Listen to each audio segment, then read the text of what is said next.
भक्तजनों, माताओं, बहनों, सादर जय श्री कृष्ण। हमारे YouTube चैनल में आप सभी का बहुत बहुत स्वागत है। महाभारत काल में जब भीष्म पितामह बाणों की सैया पर पड़े हुए थे, उस समय भगवान कृष्ण ने पांडवों को निर्देश किया था कि आप योगीराज भीष्म पितामह से कुछ उपदेश ग्रहण कर लीजिए। सारे पांडव जाकर के खड़े हो जाते हैं तथा भीष्म पितामह को प्रणाम करते हैं। भगवान कृष्ण को देख करके मंद मंद भीष्म पितामह मुस्कुराते हैं और उनके आने का कारण पूछते हैं। तब भगवान कृष्ण कहते हैं कि पितामह, आप इस परिवार में सबसे वयोवृद्ध है, वरिष्ठ है, और ये पांडव तो आपके प्रपौत्र है और आपके मुख से, आपके मुखारविंद से कुछ ज्ञानोपदेश प्राप्त करना चाहते हैं। तो भीष्म पितामह पहले तो मुस्कुराए कि हे योगीश्वर, आपने यहां आकर के बड़ी कृपा की है, मेरे ऊपर बड़ी दया की है, क्योंकि मैं मरणासन्न स्थिति में हूं और निरंतर मेरे शरीर से रक्त प्रवाह होता जा रहा है और आज मैं धन्य हो गया हूं, कृतार्थ हो गया हूं आपके दर्शनों को पा करके। तब भगवान कहते हैं कि हे पितामह, आप पांडवों को कोई श्रेष्ठ उपदेश दीजिए। आपके जीवन का बड़ा अनुभव है और आप परम ज्ञानी हैं और आपके ज्ञान को प्राप्त करके ये अपने जीवन को सुचारू रूप से संचालित कर पाएंगे। तो आपके मुख से श्रेष्ठ ज्ञान को प्राप्त करना चाहते हैं। सारे पांडव हाथ जोड़ करके उनके सामने खड़े हो जाते हैं तथा भीष्म पितामह ने पांडवों को महत्वपूर्ण उपदेश दिए थे। सबसे पहला संदेश उन्होंने कहा था कि जिस थाली को किसी का पैर लग जाए, उस थाली का परित्याग कर देना चाहिए। यानी भोजन की थाली के ऊपर हमारा पैर नहीं लगना चाहिए। भीष्म पितामह ने बताया कि भोजन के दौरान थाली में बाल आने से उसे वहीं छोड़ देना चाहिए। बाल आ जाने के बाद भी खाए जाने वाले भोजन से दरिद्रता की आशंका बढ़ जाती है। भोजन पूर्व जिस थाली को कोई लांग कर गया हो, ऐसे भोजन को ग्रहण नहीं करना चाहिए। भीष्म पितामह ने पांडवों को बताया कि एक ही थाली में भाई भाई भोजन करे तो वह अमृत के समान हो जाती है। ऐसे भोजन से धन धान्य, स्वास्थ्य और श्री की वृद्धि होती है। अर्जुन आदि जो 5 पांडव थे, वो स्वयं 5 भाई थे और मिलजुल करके और साझा करके भोजन किया करते थे। लेकिन भीष्म पितामह ने कहा कि कभी भी पति पत्नी को एक थाली में भोजन नहीं करना चाहिए। प्रयास करना चाहिए कि जब पति भोजन कर ले, उसके बाद ही पत्नी भोजन करे। यानी पति को भोजन करवाने के पश्चात ही पत्नी भोजन करेगी तो उसके घर में सुख शांति समृद्धि बनी रहेगी। और यदि पति के साथ में पत्नी भी एक थाली में भोजन करेगी तो उस घर में दरिद्रता आएगी। यानी कभी भी पति को पत्नी का जूठा नहीं खाना चाहिए। भीष्म पितामह ने पांडवों को बताया कि यदि एक ही थाली में पति पत्नी भोजन करे हैं तो ऐसी थाली मादक पदार्थों से भरी मानी जाती है। संभव हो तो पत्नी को पति के उपरांत ही भोजन करना चाहिए। धर्म ग्रंथों और पुराणों में लिखा हुआ है कि ऐसे घर में सुख बढ़ता है और भोजन करते वक्त भोजन के सात्विकता के अलावा अच्छी भावना और अच्छे वातावरण और आसन का बहुत अधिक महत्व माना गया है। और भोजन के सभी नियमों का अच्छी प्रकार से पालन किया जाए तो व्यक्ति के जीवन में कभी भी किसी प्रकार के रोग और शोक उत्पन्न नहीं होता है। धर्म ग्रंथों और पुराणों में बताया हुआ है कि भोजन शुद्ध होना चाहिए और उससे भी शुद्ध जल होना चाहिए और सबसे शुद्ध वायु होना चाहिए। यदि यह तीनों शुद्ध हो तो व्यक्ति कम से कम 100 वर्ष जीवित रहेंगे, यानी उनको दीर्घायु प्राप्त होगी। इसके अलावा घर में सुख शांति समृद्धि का वातावरण बना रहेगा। तो भोजन के कुछ खास नियम होते हैं, उनका पालन सभी को करना ही चाहिए। सबसे पहला नियम जो भोजन का होता है, भोजन करने से पूर्व 5 अंग यानी 2 हाथ 2 पैर और मुख को अच्छी प्रकार से धोकर ही भोजन करना चाहिए। भोजन से पूर्व अन्न देवता अन्नपूर्णा माता की स्तुति करके उनका धन्यवाद देते हुए सभी भूखों को भोजन प्राप्त हो, ईश्वर से ऐसी प्रार्थना करके ही भोजन करना चाहिए। तथा भोजन जो बनाता है उसको भी शुद्ध और पवित्र अवस्था में होना चाहिए। स्नान करने के पश्चात शुद्ध मन से मंत्र जाप करते हुए, भगवान का स्मरण करते हुए रसोई घर में भोजन का निर्माण करना चाहिए। और भोजन करते समय भोजन को कभी भी चखना नहीं चाहिए, यानी भोजन को कभी भी झूठा नहीं करना चाहिए। और हमेशा भोजन जब तैयार होता है उसके बाद भगवान को भोग लगाने के बाद ही स्वयं भोजन प्रसाद ग्रहण करना चाहिए। और सबसे पहले 3 रोटियां गाय, कुत्ते और कौवे हेतु अलग निकाल करके फिर अग्निदेव को भोग लगाकर ही घर वालों को भोजन करवाना चाहिए।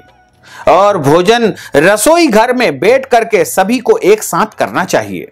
प्रयास यही रहना चाहिए कि परिवार के सभी सदस्यों को साथ मिल बैठकर ही भोजन करना चाहिए। ऐसा करने से परिवार के सदस्यों के बीच में प्रेम हमेशा बढ़ता जाएगा तथा घर में सुख, शांति, समृद्धि का वातावरण रहेगा। भोजन का समय प्रातः और सायं भोजन का विधान इस प्रकार बताया गया है, क्योंकि पाचन क्रिया की जठराग्नि सूर्योदय से 2 घंटे बाद तक एवं सूर्यास्त से 2.5 घंटे पहले तक प्रबल रहती है। जो व्यक्ति सिर्फ एक समय भोजन करता है वह योगी माना जाता है, और जो 2 समय भोजन करता है वह भोगी माना जाता है।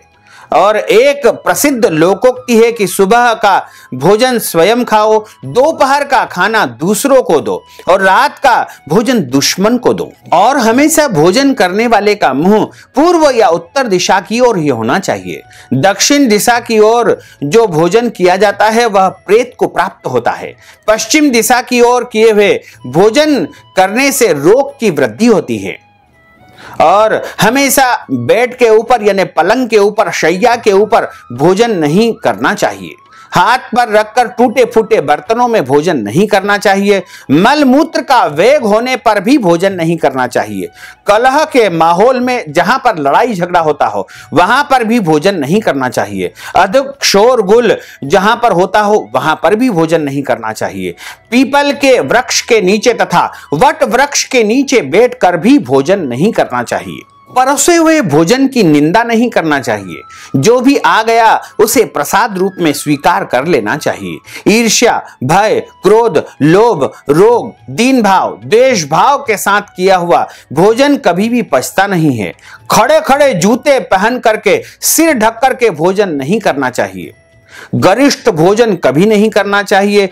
बहुत ज्यादा तीखा यानी चरका भोजन नहीं करना चाहिए। बहुत अधिक मीठा भी नहीं खाना चाहिए। किसी के द्वारा छोड़ा हुआ भोजन नहीं करना चाहिए। आधा खाया हुआ फल भी नहीं खाना चाहिए। मिठाइयां भी झूठी नहीं खाना चाहिए। भोजन को छोड़ करके उठ जाने पर दोबारा भोजन नहीं करना चाहिए। जो ढिंडोरा पीट करके भोजन करवा रहे हैं, भंडारा करवा रहे हैं, उनका भी भोजन नहीं खाना चाहिए। पशु या कुत्ते का छुआ हुआ या फिर रजस्वला स्त्री जो मासिक धर्म में आ जाती है उनका परोसा हुआ भोजन भी नहीं करना चाहिए। श्राद्ध का निकाला हुआ या बासी भोजन या मुंह से फूंक मार करके ठंडा किया हुआ या जिस भोजन में बाल गिर जाते हैं उस भोजन को भी नहीं करना चाहिए। अनादर युक्त या अपमान युक्त या अवहेलना पूर्ण युक्त परोसा गया भोजन भी कभी नहीं करना चाहिए। कंजूस का भोजन नहीं करना चाहिए। राजा या वेश्या के हाथ का, शराब बेचने वाले का दिया हुआ भोजन और ब्याज का धंधा करने वाले का भोजन भी नहीं करना चाहिए। भोजन के समय मौन धारण करना चाहिए। बहुत ज्यादा बोलना नहीं चाहिए। कोशिश करना चाहिए कि इस समय चुपचाप रहें। बहुत आवश्यक हो तो कोई आवश्यक चर्चा ही भोजन के दौरान करना चाहिए।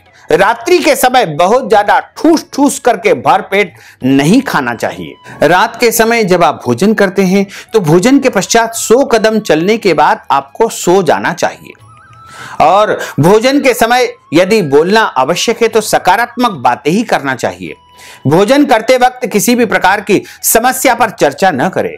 भोजन को बहुत अधिक चबा चबा करके ही खाना चाहिए। गृहस्थी व्यक्ति को 32 ग्रास से ज्यादा भोजन नहीं करना चाहिए। सबसे पहले मीठा भोजन ही खाना चाहिए, उसके बाद नमकीन और अंत में कड़वा भोजन करना चाहिए। सबसे पहले रसदार वस्तुओं को, बीच में गरिष्ठ वस्तुओं को, अंत में द्रव्य पदार्थ ग्रहण करना चाहिए। थोड़ा खाने वाले को कभी भी कोई रोग नहीं होता है। ऐसा व्यक्ति हमेशा सुखी रहता है। आयु, बल, सुख, सुंदर संतान और सौंदर्य की उसे प्राप्ति होती है। भोजन के तुरंत बाद पानी या चाय नहीं पीना चाहिए। भोजन के पश्चात घुड़सवारी नहीं करना चाहिए। भोजन के बाद दौड़ना नहीं चाहिए। भोजन के बाद बहुत अधिक बैठना नहीं चाहिए और भोजन के बाद शौच आदि कर्म नहीं करना चाहिए। और भोजन के बाद आपको लघु शंका यानी पेशाब अवश्य करना चाहिए। भोजन के पश्चात दिन में टहलना एवं रात में 100 कदम टहल करके विश्राम करना चाहिए। भोजन के बाद जब हम सोते हैं तो बाईं करवट लेटने के बाद अथवा वज्रासन में बैठने से भोजन अच्छा पचता है। भोजन के 1 घंटे पश्चात मीठा दूध एवं फल खाने से भोजन का पाचन अच्छा होता है। रात्रि को खटाई नहीं खाना चाहिए। रात्रि को दही नहीं खाना चाहिए। रात्रि में नींबू नहीं खाना चाहिए। रात्रि में इमली नहीं खाना चाहिए। रात्रि के समय सत्तू नहीं खाना चाहिए। रात्रि में तिल नहीं खाना चाहिए तथा रात के समय गरिष्ठ भोजन बिल्कुल नहीं करना चाहिए। और सदैव भोजन करने के बाद 1 घंटे के बाद ही जल पीना चाहिए। और भोजन करने से पूर्व 1 घंटे पूर्व आपको अच्छी प्रकार से जल पी लेना चाहिए और भोजन के बीच बीच में बहुत अधिक जल नहीं पीना चाहिए। सदैव इन नियमों का पालन यदि आप करेंगे तो निश्चित तौर से आपके घर में सुख, शांति, समृद्धि का वास होगा और आपके घर में किसी भी प्रकार की कोई कमी नहीं आएगी, क्योंकि अन्न को देवता माना गया है और अन्न को कभी भी झूठा नहीं छोड़ना चाहिए। अन्न का अनादर नहीं करना चाहिए। अन्न की बुराई नहीं करना चाहिए। हमेशा ध्यान रखें कि दूध के साथ नमक, दही, खट्टे पदार्थ, मछली, कटहल का सेवन नहीं करना चाहिए। शहद व घी समान मात्रा में सेवन नहीं करना चाहिए, क्योंकि शहद और घी यदि बराबर मात्रा में हो जाते हैं तो जहर का रूप ले लेते हैं। इसलिए शहद और घी बराबर मात्रा में कभी भी नहीं खाना चाहिए। दूध, खीर के साथ में खिचड़ी नहीं खाना चाहिए। तो इन नियमों का पालन आपको अवश्य ही करना चाहिए। तो भक्तजनों, माताओं, बहनों, हमने जो ज्ञानवर्धक जानकारी आपको दी है उसको आप अधिक से अधिक लोगों को शेयर करिएगा, लाइक करिएगा, कमेंट करिएगा और यदि अभी तक आपने सब्सक्राइब नहीं किया तो अभी और इसी समय सब्सक्राइब अवश्य कर लीजिए। आपको और आपके पूरे परिवार को सादर जय श्री कृष्ण। सदा धन्यवाद।